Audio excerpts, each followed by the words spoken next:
Hi guys, my name is Priya and welcome back to my YouTube channel Bombastic Words. In today's video, we will learn advanced vocabulary which will help you to be more precise in your spoken English.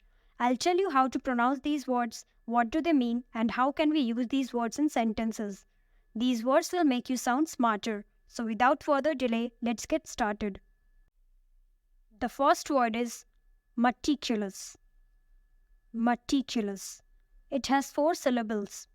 Meticulous. The stress is on the second syllable. Meticulous means showing great attention to detail, very careful and precise. Now let's see the example. The party involved meticulous planning. If someone is meticulous, that means the person is focused on the details and makes sure that every little thing is in order. Our second word is germane. Germane. It has 2 syllables and the stress is on the second syllable. Germane. Germane means relevant, closely or significantly related. Example, your statements are not germane to our discussion. If something is germane, it means it is related to the subject under consideration. The third word is perfunctory. Perfunctory. It has 4 syllables and the stress is on the second one. Perfunctory. Perfunctory means of an action carried out without real interest, feeling or effort. Now let's see the example. When he saw us, he gave a perfunctory smile. Our fourth word is ubiquitous. Ubiquitous. It has 4 syllables and the stress is on the second one. Ubiquitous. Ubiquitous means present, appearing, or found everywhere. It is something that you see or find everywhere you go. It could be anything, an advertisement, a shop, or even a word trending on internet. We can say McDonald's has the chain stores all over the world. It is ubiquitous. Now let's see the example. Coffee shops are ubiquitous these days. The next word is cumbersome. Cumbersome. It has 3 syllables and the stress is on the first one. Cumbersome. Cumbersome means large or heavy and therefore difficult to carry or use. It's generally used for something that is physical, that is difficult to move or carry, maybe because it has an awkward shape or it's really heavy and is burdensome to move from one place to another. It can also be used to talk about a situation which is difficult and problematic. Now let's see the example.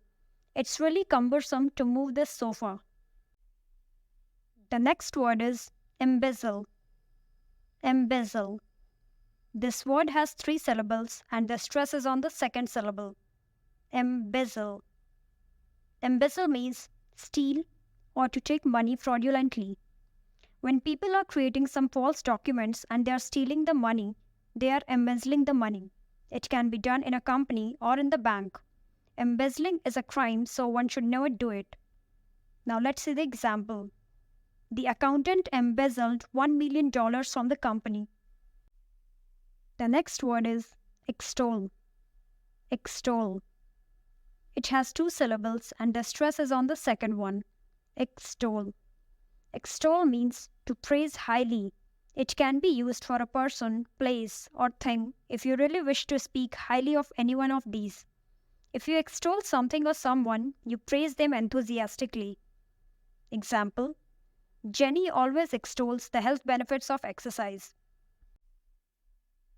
Our next word is epitome. Epitome. It has 4 syllables and the stress is on the second syllable. Epitome. This word is commonly mispronounced because the third syllable has the schwa. Schwa is the sound. Epita. And the last one is the long E. Epitome. Epitome. Epitome means a person or thing that is a perfect example of a particular quality or type. Something that possesses to the highest degree of a group or type.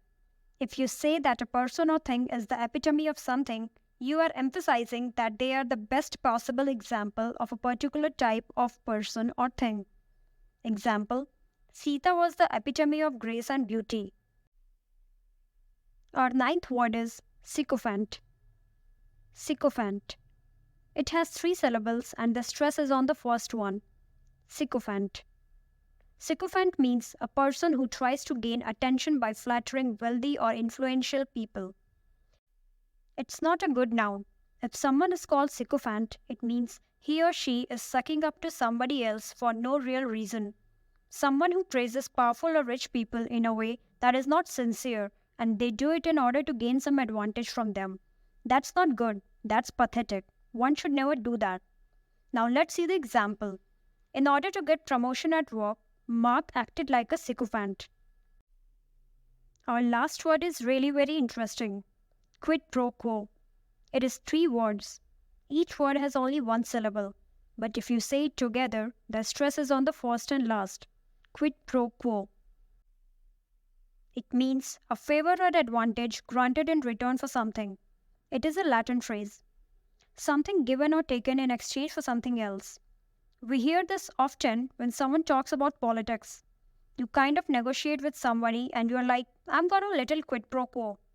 Now let's see the example.